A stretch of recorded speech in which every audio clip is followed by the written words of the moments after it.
Hi, I'm your host Dave Kemp, and this is Future Ear Radio.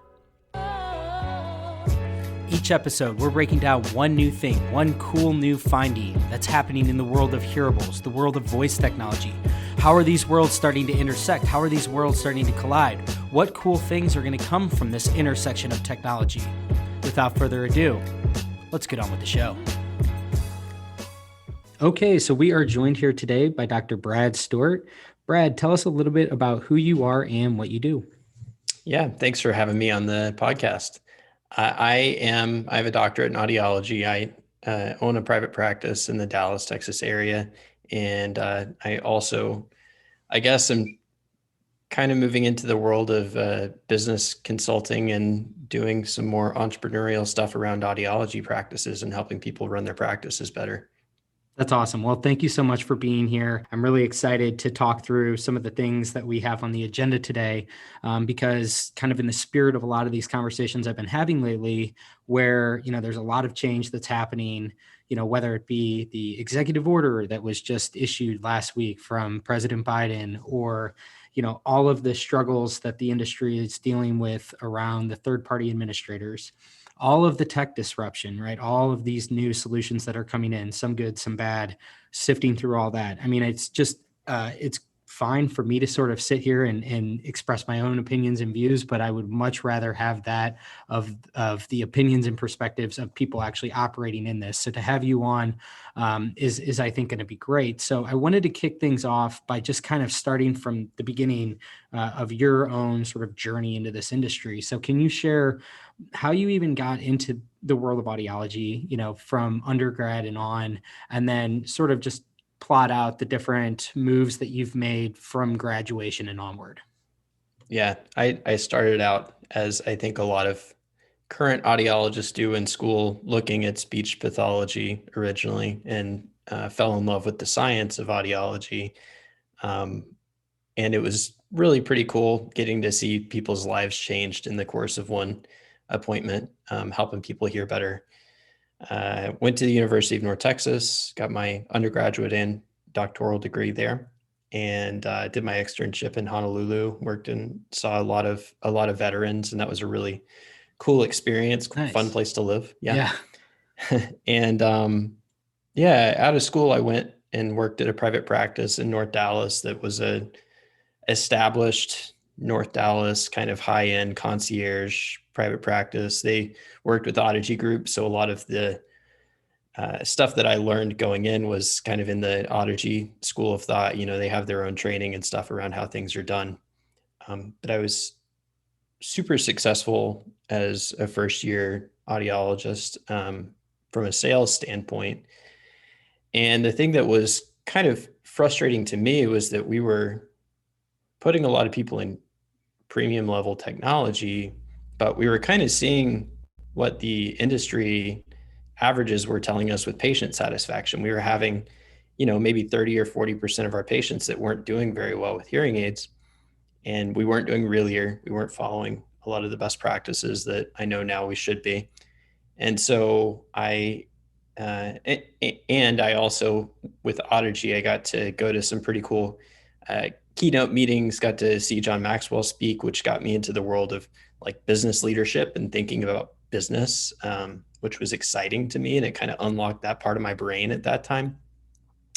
So I decided to start my own private practice. But what I was seeing at that time was things like Uber, like these companies coming in and disrupting major industries. And I felt at that time that our industry, being so tech focused, was ripe to be disrupted. We're selling a kind of premium price tech product. And so from the very get-go, I had the sense that I wanted to differentiate my practice on service.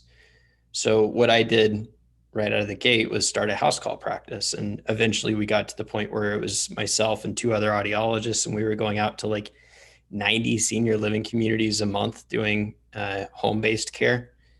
And we did that for a few years. We've kind of transitioned out of house calls in the clinic. I ran a vestibular practice for a couple of years through Physical, the franchise. And now we're kind of back to basics, and it's me and one other audiologist, and we're basically just seeing hearing aid patients every day in our clinics, and that's what we do. That's a really cool journey. Thanks for sharing that. I mean, I think about, when you were describing kind of that Uber moment, was that roughly like 2014, 2015-ish? Yeah, yeah, it was. And so I think that that's interesting that you sort of had that epiphany. And so when you did go and you branched off and you started to do your own thing, I almost feel like you were maybe even a little ahead of your time, relevant to if you had a lot of the different tools that now are available, a lot of the portable audiometers and things like that, where you can really sort of be a mobile audiologist. Mhm. Do you think that if you were basically yourself, but in today's terms, does that seem like a more viable path than it was back then? Like, were you sort of hamstrung a little bit by some of the inherent limitations that existed in 2015? I think we were pretty okay from a technology standpoint. We did have to duct tape some stuff together, metaphorically. We had to kind of make things work. I think that mobile payments and stuff like that have gotten a lot easier. But I still think that that model is one of the very best kind of cost-effective bootstrap way to start a new from scratch private practice. Um, Especially if you're in a big metro market like Dallas, where there's a lot of these senior living facilities where, I mean, if COVID showed us anything, convenience is a big selling point, and especially for seniors who have a hard time getting out. Eventually it kind of I did enough drives out to somebody's house to change a wax guard that eventually I got burned out on it, but I still think that it's a really viable model that people could do really well with. Yeah, I feel like that is this whole idea of sort of like meeting your patients where they are. The other advantage that I really see with that is, a lot of the sort of like day-to-day settings that they're in, if you can visit them in that setting, you can really get a good sense of like where their acoustical challenges are. And Yeah. so I feel like there's a tremendous amount of value there in being able to actually go to their home or their work or wherever it is that they spend the bulk of their time and actually be able to see for yourself what it is and then make those adjustments for them. That seems to be part of this whole like overall mentality of like where are the sort of future proof elements of this industry, and it's like personal care, boots on the ground. And like you said, it might be something where there's parts of it that are like really exhausting, but it seems to be one of the more sustainable areas of this industry. Yeah, I mean, I think it was really eye-opening running a physical therapy practice when we had our vestibular clinic, because PT is an industry that's not really lined up to be disrupted because it's so person centric. You have to put your hands on people, and you have to like actually look at things and move people's bodies around. And I think as audiologists, we have to really be intentional about identifying like where are those high touch points that we interact with patients that you can't replicate virtually, Right. you know and we've all of us probably at this point have done virtual fittings because of COVID, and we've done telehealth, and there are like real limitations to that. Like, I can't see how a device is fitting in a person's ear. I can't see what's going on inside of their ear. I can't There's a lot of stuff that I just can't do virtually, and I think that's where we really need to double down, and like how do we make those moments in the patient interactions really meaningful, because that's the stuff that's going to keep us from being commoditized. Right. And I like that you've done time as, with physical, because I would imagine you've gotten a lot of really interesting takeaways from that. I like what you said just there, where it's like, when you think about the patient of a physical therapist, they, that's a really strong bond that they have. Like they're not going to just go, and it's not going to be a transactional thing where they're going to go and see any given person, right? It's their physical therapist. And so I feel Yeah. like there's a lot of things that can be learned from that too, which is like, this whole notion of, the patient centric care. And Mhm. so I think that in, again, when we're looking at this whole equation, if you will, and it seems like one different way to solve it is almost over commodifying things to the point to where you're trying to reach scale or something like that, which is probably the method that a lot of these online players are going to use, and so it's like, so then do you just go the complete opposite direction where it's more boutique, it's more patient focused, and you're allocating more time on a per patient basis, knowing that, because it seems like that's really where the crux of this all lies, is like, how do you almost unwind the billing psychology here with the patient so that they understand that, in the same way with a physical therapist, where, it's like, okay, I'm going to pay for these things, but there's a really almost inherent understanding of the value that you're getting there. It seems like we need to do that in this industry as well, if you're trying to avoid that commodification element of things. Yeah, I agree with you. And the interesting thing that I'm seeing happen right now, like with managed care becoming so much more prevalent, and with OTC, and price is going to continue to become more of a big driver in the conversation when we're talking to prospects. And I think the temptation for a lot of practices is to try to identify, like, how do we compete on that? When in reality, we know that True Hearing is always going to be able to drive prices lower. United Healthcare Hearing is a huge multinational conglomerate with, the government backing them up. I mean, we can't, I've had people tell me, oh, we should disrupt the disruptors. We should disrupt the 3PAs. It's like, in reality, that's not what's going to happen. They're just too big, and audiology is too small and disorganized. So, we really need to be careful about how we think about competing and where we think about placing ourselves in the market. I have a friend, Phil Powis, who did audiology marketing. His wife is an audiologist, and he would talk about, when we discuss pricing with a patient, really, it kind of comes down to that old saying of, like, don't sell the drill, sell the hole, right? Mm-hmm. So his whole thing was like, he was very anti-unbundling, because he was like, you don't want to charge people for your services. You want to charge people for your outcome. Right. And our outcome is better hearing your grandkids, feeling confident at work, like coming back to the fundamentals of, why do we treat hearing loss? Why are people coming in for hearing loss? And so it becomes sticky when we're like, well, you have to pay me X dollars for each visit.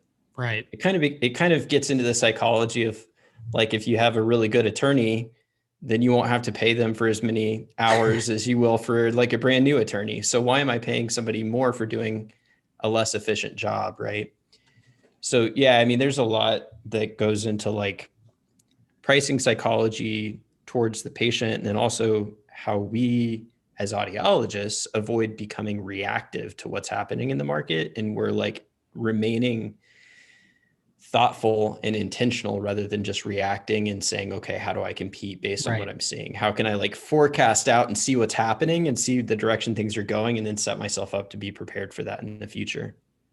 Yeah, I like what you said there too, because I think that it is this, it's really easy, and it's not just applicable to this industry, but any industry where, it's this sense of, like, you're sort of, like, getting poached, that you have customers that are going in different directions and all this. And I think that what's really hard to keep in mind is that a lot of what we're really probably seeing right now is an expansion in the market.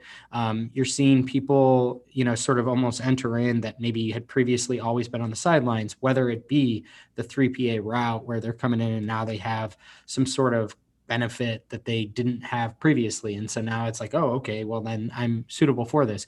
But then that begs the question, is like, well, I was never really reliant on those to begin with. And if I start to do something where I bring these people into the funnel, how do I sort of triage, in a sense of, like, does this person get the exact same sort of experience that the person that was coming to me previously? And then the question is, like, am I then therefore commoditizing the premium experience that people were paying me for? And I think that you make a really good point of, like, probably one of the best arguments against unbundling is, like you said, basically you're then in a sense, commodifying your time because you're, Mm-hmm. like you said, you're putting a dollar amount rather than you're looking at the holistic outcome. So I feel like the solution is somewhere in the middle where it is Mm-hmm. more of this outcome where, it's not something where I think the big argument against bundled models is that it's so opaque and it's so hard in it. And that's what leads people to feeling like they're getting price gouged and all of the detractions that come along with that. So I guess my question to you is, as somebody that's been operating in this, you've experienced a lot of these third-party administrative customers.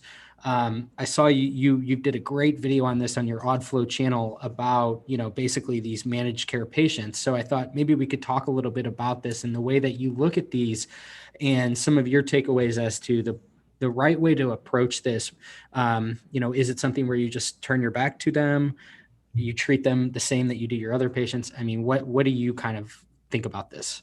Yeah. I mean, I think it's really easy to get into this kind of false dichotomy of like either or, right? I think that's the way that a lot of audiologists, practice owners are thinking about the way they have to structure the pricing in their business is like either I can choose to serve this premium subset of patients that wants the best care and the best product, or I can choose to serve 3PAs or entry level, priced products and patients who have restricted budgets.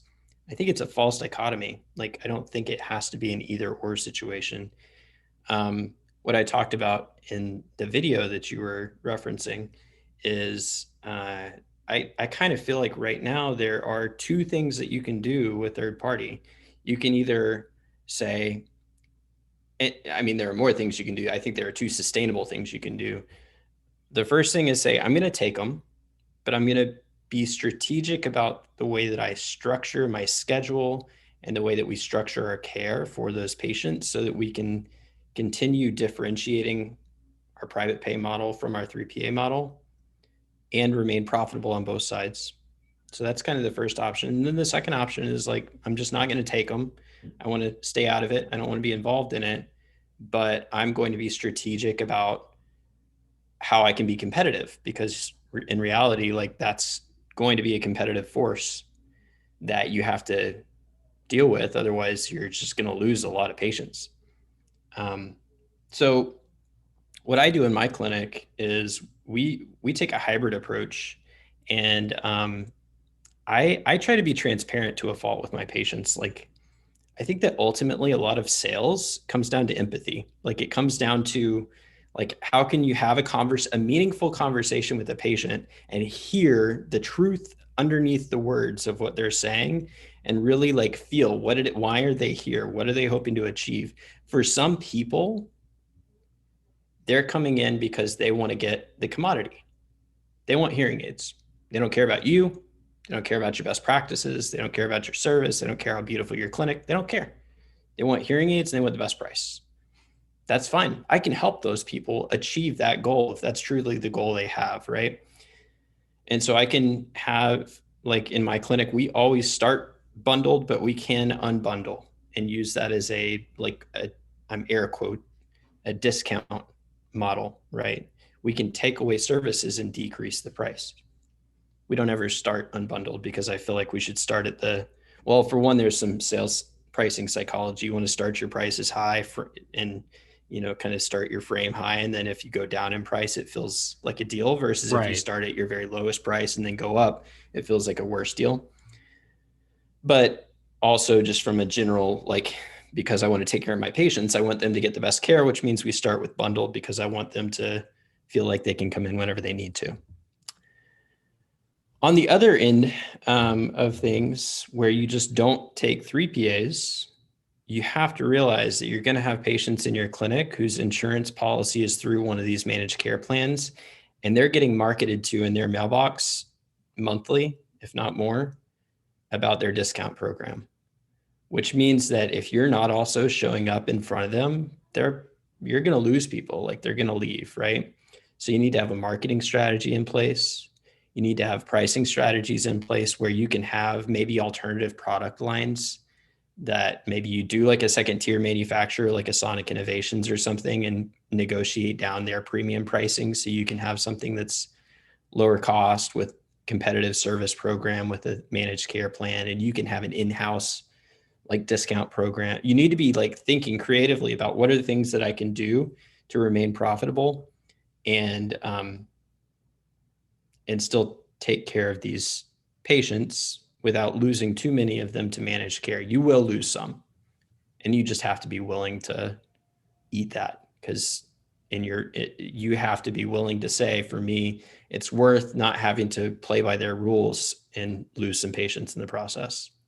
So one thing I've always thought when it comes to these, these like third parties is it, and like I'm asking you because I really don't know the answer to this, is maybe part of the solution the way in which you, because I already know that you have this hybrid approach, but almost taking it a step further in terms of the way that you actually, the composition of your workforce, whether it be audiology assistants, technicians, front office staff.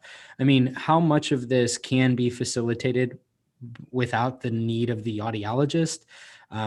Oftentimes I think that, maybe the model to look at, or at least lessons we can learn as an industry, is looking at the dental industry.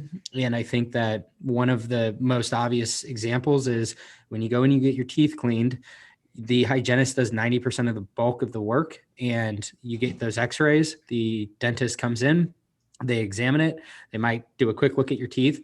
And so they spent 10% of the time that you sat in that chair with you, and they're bouncing around from patient to patient to patient, while the bulk of the actual sort of manpower is done through the hygienist. And so I'm like, well, what's this sort of parallel? What's analogous in our industry to that? And it seems like if these aren't going to be patients that are kind of quote unquote like higher revenue, is it just that we have to restructure the entire model? And I don't know how feasible that is or what, but I just wanted to get your thoughts on this, around this whole premise. Yeah. Yeah. Thanks for the question. Because I think that it's exactly right. Another thing that I learned when running a PT practice is that you can't run a profitable PT practice because of the reimbursement model if you're just running patients through doctors of physical therapy. You have to have like a PT who's running the team, but then they have PTAs and they have students and they have other support people, technicians, who are getting the patients ready. They're setting them up, they're doing the exercises, and it's all guided under the care of the PT, right? I've made this mistake in staffing my audiology practice, where as soon as I get past the caseload of an audiologist, I hire another audiologist, right? Rather than hiring support staff, which is what I think the smart thing to do is. And it's the thing that as an industry, we do universally, we do a pretty poor job of using support staff in audiology clinics, and keeping the audiologist doing the high skill, high ticket stuff. And that's 100%. If you're going to be taking 3 PAs, it's the way that you have to go. Like, we've hired our first audiology assistant this year. I actually, last year I had an extern, I hired her. She's an audiologist in my clinic now. So for the first year that we took PT or 3 PAs, which was COVID, she was just seeing all those. I was seeing all of our private pays. But now, as we've kind of finessed the way that we're doing this in our clinic, we've really clearly differentiated what the service packages look for, like for a managed care patient versus a private pay patient. And again, this isn't something that we're like sneaking up on the patient and telling them, oh, surprise, you owe these fees because you're a managed care patient. We're very transparent when they come into the consultation. Like, you can buy them through your insurance. It's not a traditional insurance benefit. It's basically a discount plan. We'll talk about the prices, but there is a difference in the service, because we talk a lot about service. We talk a lot about, real ear and auditory retraining, and we've branded our auditory retraining program around brain health and brain retraining. And so now, after I talk about all those things, when I present managed care, I say, if you use this plan, you don't get that stuff, right? So it's kind of like I've given it to them and then I've taken it back away. I've built up the value and then I've taken it back away so that they can, it's not me being mean. It's not me being a bad provider. It's me being very transparent and building up the value so they understand why they're paying me, what they're paying me, and then showing them their insurance and saying, this is a way that you can get hearing aids for cheaper. But when you do that, you're simply buying the hearing aids. I'll dispense them to you, but you're not getting the priority scheduling. You'll probably be working with my support staff. We'll still take care of you, right? Yeah. We're not abandoning you in the cold, but it's different. It's a different type of care that you're purchasing. And what I found is that when I'm like transparent with people, either you get the people that that's what they want, and they're like, cool, I don't care. I'm going to get the things and then that's all I need to do. And maybe they have to learn that lesson the hard way and it's not actually true. And in the case, I mean, there's a reason why so many people are happy with Costco. That's all they wanted. They wanted to get a boost to their hearing, didn't want to pay a lot of money. Cool. They got it. Right. So if you set expectations properly going into the thing, and then you staff it where it works from a caseload standpoint. Block scheduling is another big thing that we've done where we limit how many of these patients we see each month, each week, and each day and each month. But if you set it up like that and you educate the patient prior to them going down that road, it works. Yeah, Brad, I think that's a really smart approach. And I like it for a number of reasons. But the thing that I think I like most about it is the thing that I don't think it's talked about enough about 3PAs. And maybe it does. Maybe it's just like I'm not exposed to these conversations. But when you think about the cost of a patient, right? The actual acquisition cost and you're a marketing guy, so I feel like you'll appreciate this. This industry is kind of notorious for having a really high customer acquisition cost. It costs a lot of money to get somebody to come in your doors. Historically, it had been like the traditional mailer campaigns, a lot of direct mail, a lot of practices. They were reliant on spending a lot of money in order to bring people in. And it was justifiable because you're making a premium margin, right? And so when you're actually operating on a slimmer margin with these types of patients, the customer acquisition cost has to change. But the thing about these 3PAs is that they're more or less like free leads in a sense. They're kind of coming into your doors without you having to solicit them. Like you said, a lot of it is being done by by the insurance company itself. And so I think that you're taking the right approach, which is, look, we're going to see you, but we're going to make it explicitly clear as to what exactly it is that your benefit covers and what I offer. And I think that's the root of this whole thing is like, that's what really where the rubber meets the road is. A lot of people just aren't they don't know what it is that an audiologist even really does. I mean, by and large, the general population isn't fully aware of all the different aspects of it. And it's honestly, it's disparate too, based on who you see. I mean, you're clearly looking at it in the lens of like neuroplasticity and having this brain retraining, oral rehabilitation. Like the scope of services actually varies based on where you go. And so I think that the way I keep thinking about things is like on a sort of like per practice basis, how do you succeed? And it's like doing things intelligently, like what you just described there, where it's understanding that you have to treat these patients a little bit differently in the sense of how you receive them in. But once they're there, they're leads. Like these are candidates for all your services, and whether they were solicited through your own marketing materials and they're never really warranting like that conversation of having to justify these things because they understand those premium level services that you have. That's why they came through your doors, or they came in because they wanted the benefit that their insurance provider had been kind of like, nagging them about. The end result is kind of the same. Like you have an opportunity to position yourself in their eyes as, yes, you can just receive the benefit, or you can have all of these other things. And so it just gives you almost like an analogy to baseball, like more at bats. Yeah. Yeah. I mean, it comes back to the idea of like the false dichotomy of thinking it has to be an either or. I really think that we can, if you're intentional, if you structure it properly, I think that you can have your cake and eat it too, so to speak. It's not ideal, but it's reality, right? And we have to understand the reason that it's reality is because of the market.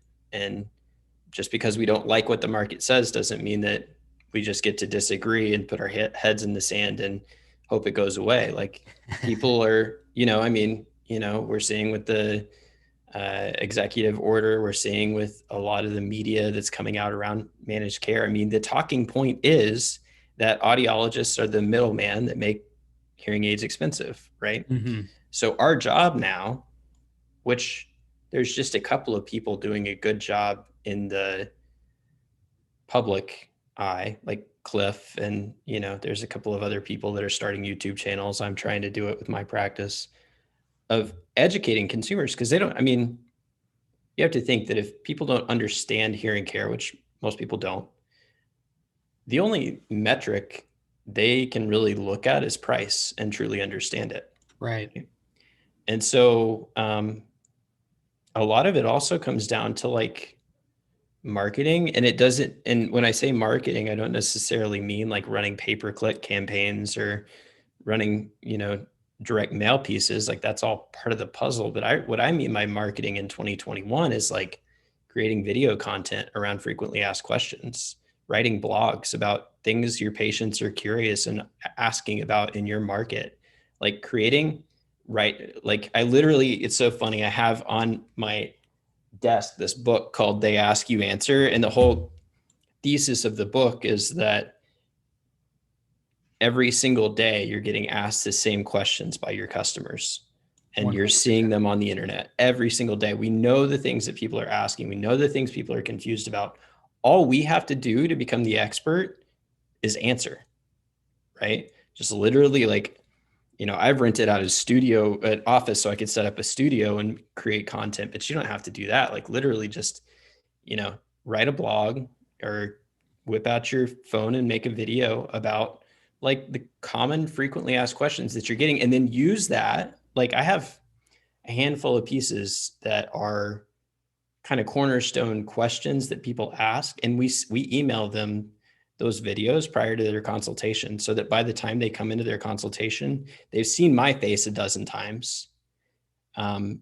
They see me as an authority and somebody that they trust, because I've created content around the stuff that they didn't even know they wanted to ask the questions. And then I answered it and they're like, oh my God, this guy knows exactly what I'm thinking, So by the time they get to you, all you have to do is continue that same strategy of asking questions, answering their questions, being a guide.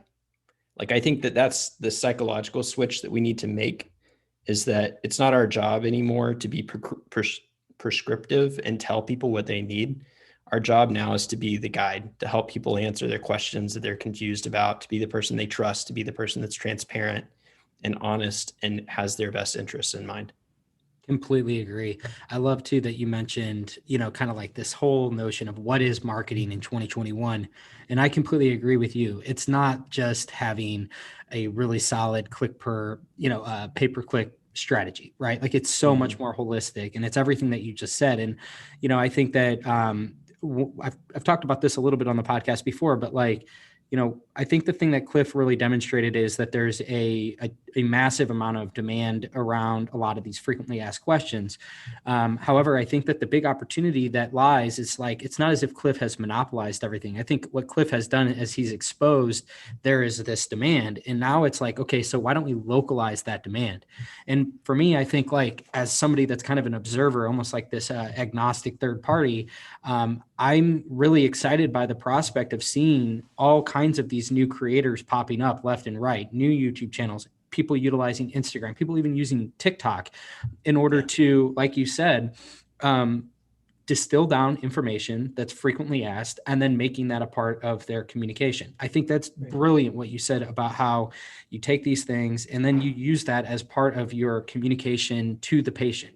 Here's a video that you probably, and so you have this 2-minute video that you can then repackage every single prospect. Like that's where I think this gets super effective is, it's not to say that like every single person needs to become a Cliff Olson. I think that the lesson is you have an opportunity to take a lot of that information that's resonating with people, localize it so that when people go to search for the same things that they're searching and he's racking up, hundreds of thousands of views on these videos, there are people in your specific market that are part of that demographic that are actively searching for somebody to go to that they can seek for these kinds of services. And that's the opportunity that I think exists across the board right now. I think every single practice, if they're savvy, and this is really where like I think that things are going to get interesting across the next few years, is everybody is sort of democratized in the sense of having the tools available to them in order to do this. But it's going to be the ones that actually are willing to seize this opportunity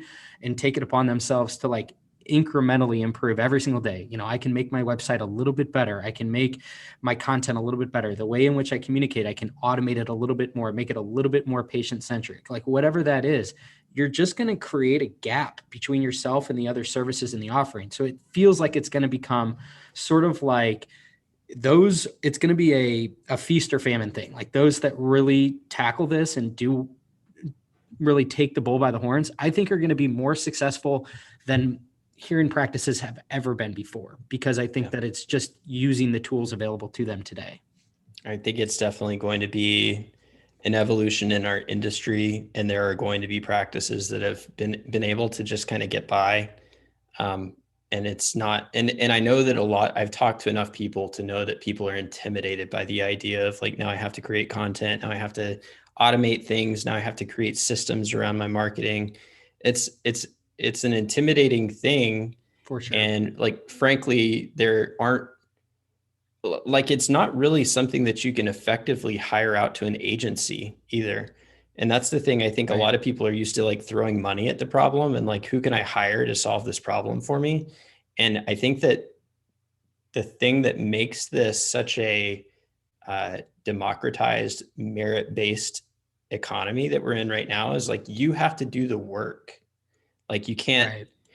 and to your point, you don't have to be Cliff. You don't have to try to start a YouTube channel and get a couple 100,000 subscribers, but you should create a few cornerstone pieces of content that are on your, like every single one of your main web pages on your website should have a video about it,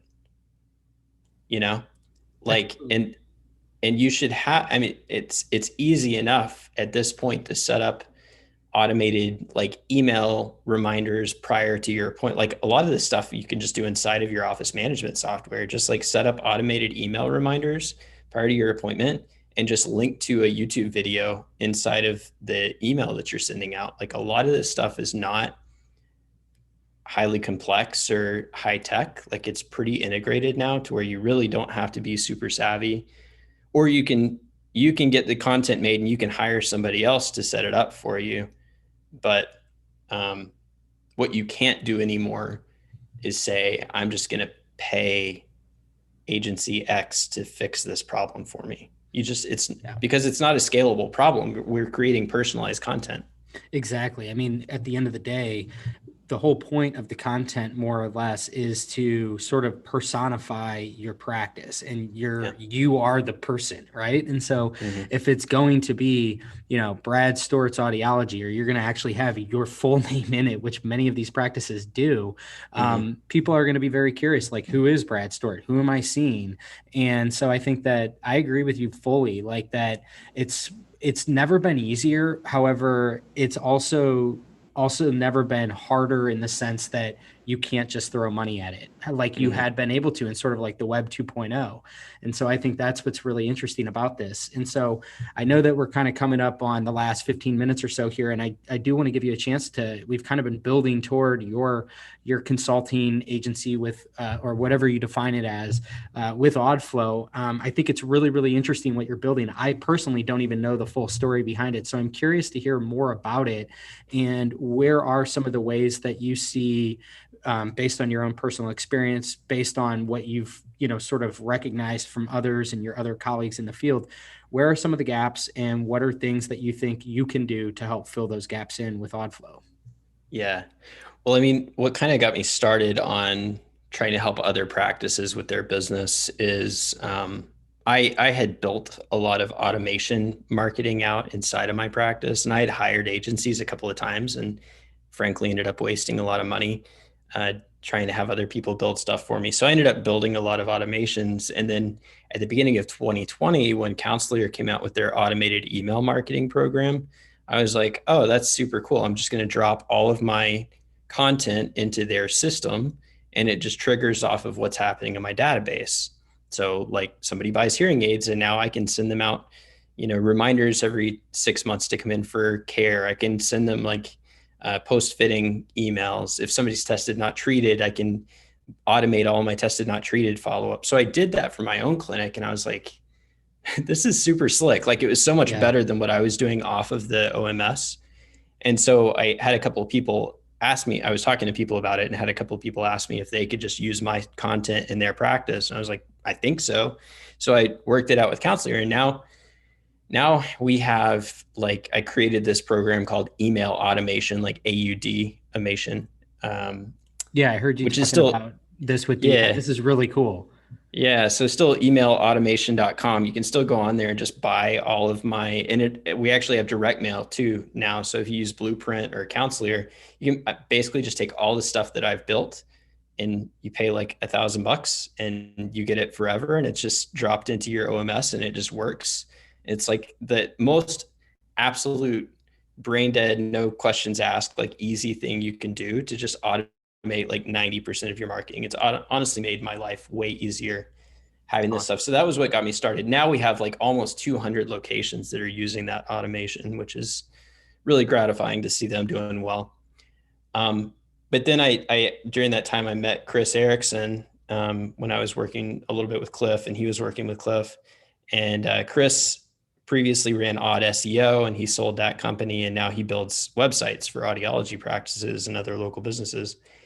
And as I got to know him, one of the problems that I had in my practice was that my consultations, I felt like, were kind of uh, again kind of duct taped together. Like, the whole, like, I had visuals for some things on the screen. I had, like, sheets of paper that I was bringing out for other things. I was doing math on a notepad, looking at insurance benefits and handwriting quotes. And it was all just kind of like, it wasn't so super cohesive. And it certainly wasn't a remarkable or a memorable experience for patients.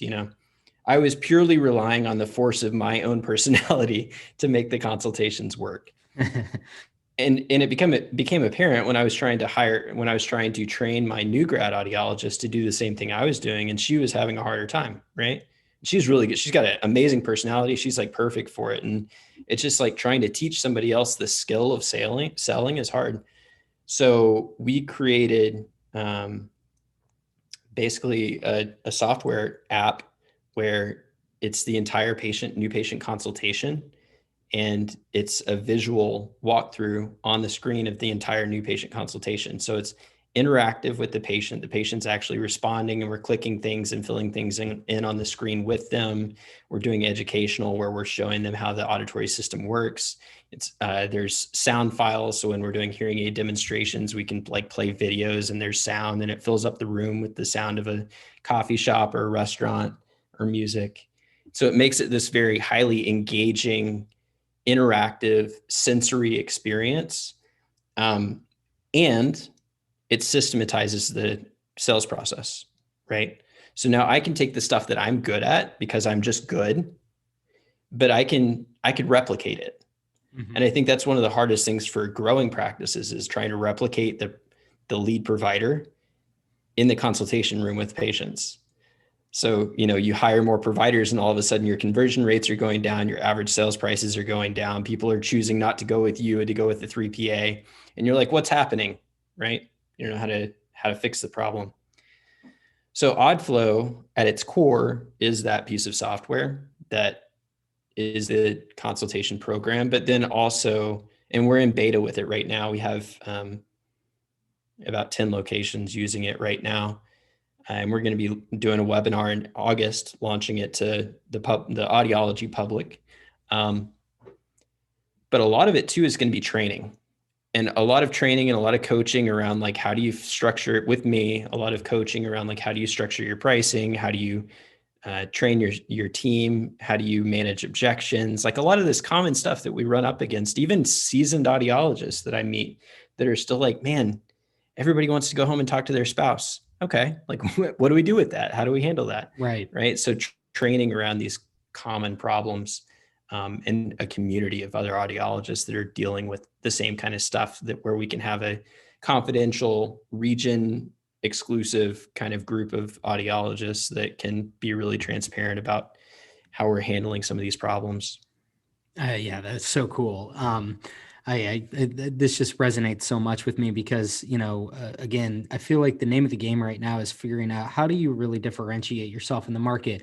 And it stands to reason that you actually have the most defensible differentiator, which is yourself, right? Like your expertise. Like the audiologist has something that is really hard to obtain for any one of these more commoditized offerings, which is the degree, the expertise, and that knowledge, that provision of knowledge. And so it's a matter of like, okay, so we've identified what the core differentiator is. Now, how do you make that something that's so pronounced, that's obvious to the patient? And I love what you said, where it's like, well, first of all, what we need to do is we need to draw parity with a lot of the things that make these our competitors superior in some regard, so the automation piece, the technology piece, like making sure that you're at least at parity with them so that people aren't like, well, this thing is, it's not necessarily through an audiologist, but I like the way that the user interface looks, and I like the way that everything's kind of automated.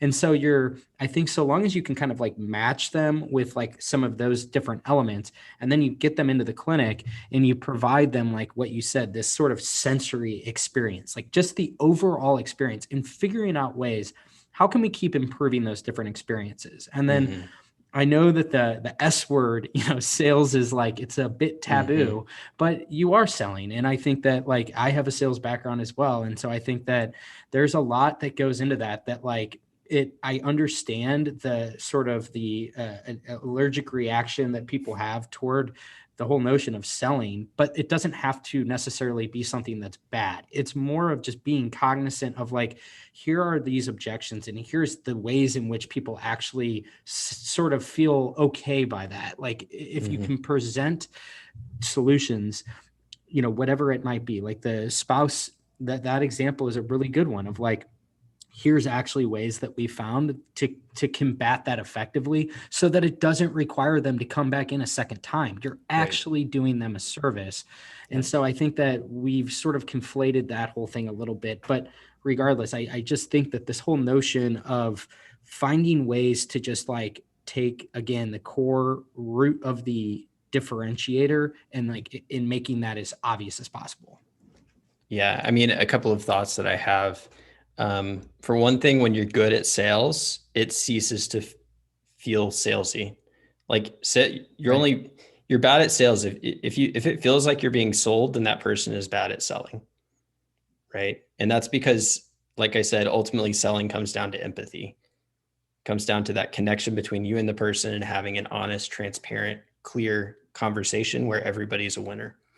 And then, I completely agree. The thing that I'm thinking about right now, like where my head is at with where we need to be as an industry, the things that we can win on right now are, what is the experience of working with the business from the moment you hit their website to the moment when you finish your consultation, right? Like, how do we optimize those experiences? And it can't fit, man. Like there's so many people where their website feels homegrown. They don't have any follow-up automations. You're just not doing stuff that feels like you're in the 21st century. So my patients ask me all the time, like, oh, is this a franchise? Which is the best compliment they can give me. Right. Because it feels buttoned up. It feels streamlined. It feels like they're working with an organization and not just like 4 people, which is the reality, but when they get in that room, that's your time to shine. Like if you can make that experience remarkable and memorable, I think I've talked to you about this, but the idea that a hearing aid consultation can either be this weird combination of boring and depressing, right? I mean, think about it. Hearing aids are basically a product that nobody wants that reminds them of their mortality. Right. Right. So it can be boring and depressing, or if we do it right, if we structure it right, it can be a really interesting, engaging, multi-sensory, and ultimately life-changing experience in the same room with the same person. Yep. Right. And so if we're trying to compete with low-cost vendors, but then somebody comes into our practice and they have this life-changing experience, how likely are they going to be to look at what you do as a commodity? Or if they go to Costco next, if you don't get them to move forward at that appointment, and then they go to Costco, or they go to Joe Blow down the road that takes True Hearing, how likely are they going to be after that experience to say, oh, wow, well, I can't really tell much of a difference. Mm-hmm. So I might as well go with the cheaper one, right? Right. But the problem is a lot of audiology practices aren't thinking that way. And it's really hard for the patient to distinguish between you and your competition based on experience. Yes, 100%. And the other thing about that too is that, you know, this survey that was issued by the Hearing Review or Hearing Health Matters, I can't remember exactly who it was, but it always stands out in my mind because one of the things, and I've seen like past surveys, and it's consistent every single year, which is it's a survey of a bunch of audiologists or hearing professionals, and it's like, you know, where do your referrals come from? And it's like, number one by far is word of mouth referrals, followed not far after by physician referrals, which is a whole separate conversation and another area where I think there's a lot of opportunity. But again, it's like, okay, so like the vast majority of people that come and see you and do business with you are coming based on a recommendation. So you are at the whims more so than really any other business. I mean, that's an exaggeration, but it's extremely pronounced in this industry where you really do live and die by your reputation. And so I think that it's tremendously exciting if you do have this sort of superior experience, if you've figured it out. And that's where I keep saying that, like, you know, what's exciting to me, and it's a two-sided coin, because it really depends on how motivated you are to constantly iterate and improve. And so it's like small little things. Like it's like, you know, spending the time to just constantly make your website a little bit better, the content on your website a little bit more rich, like taking the time to go and figure out, like, what do I need to do to produce a solid 5-minute video that I'm proud to put my name behind, that I'm putting in every single email out to patients, so that it's like you said, it gets to the point to where they feel like it's a franchise because it's so buttoned up. And so that's where it's like, it's never actually been easier to create from kind of like a bootstrapped element, you know, on a shoestring budget, if you will. And obviously there are things that cost money, but like more or less you can do this pretty cost effectively. And you can create this perception in your market, I think, that's like something that people actually want to come see, and you can just continue to iterate on that, and the result is people walk away from that, just like you said, where there is a noticeable difference between their experience and their friend's experience that went to Costco. It changes the whole conversation from it being price driven to experience driven. And it's like, so that seems to be the name of the game. Like that's where we have to go as an industry and figure that out. And that's what I love about like what you're doing is you seem to really understand this like very, very intuitively. And I think it's a matter of like, you know, how do we as an industry now start to really kind of crowdsource each other's information and understanding of this and work together to collaboratively kind of solve this by and large. And I think it's a lot of like really small things where it's like Brad's really good at helping, you know, with from an email automation standpoint, or if I feel like I have a bit of a deficiency in my office around the measuring the right KPIs, or it's, you know, like the sales approach that we're taking and the way that we're communicating these certain things, like that's really exciting to me that this is all sort of like organically starting to happen, I think, in the industry itself. That seems to be the only way that it's going to be solved, is like banding together and figuring out how do we sort of solve this together. Yeah. I mean, you see it in dental, you see it in other big kind of industries that are parallel to ours, where, you know, there are outside agencies and vendors, but ultimately the people that know the industry are the people that have worked in the industry and run their own clinics and tested this stuff in the real world. And you're seeing more, you know, Dawn does a ton of stuff with her group. I mean, there are so many audiologists out there. Amit does a ton of stuff. There's so many people creating really valuable content. Now it's just up to audiologists to have the motivation and the drive to spend extra time outside of your clinic day to learn, you know? And I Exactly. mean, I think that's one of the best things about business ownership is it forces us to level up and it forces us to grow. And especially as practice owners, but even as employee audiologists, you know, the reality is you're employed because you're a revenue producer for a business and you want to maximize your skill set to be as valuable as you possibly can be. 100%. This has been such a good conversation. So as we wrap here, do you want to share where people can connect with you, learn more about everything that you're doing with AuDflow, and just in general, like to get on the same page with you and just connect with you? Yeah, I think the best place to go is audflow.com, AuDflow.com.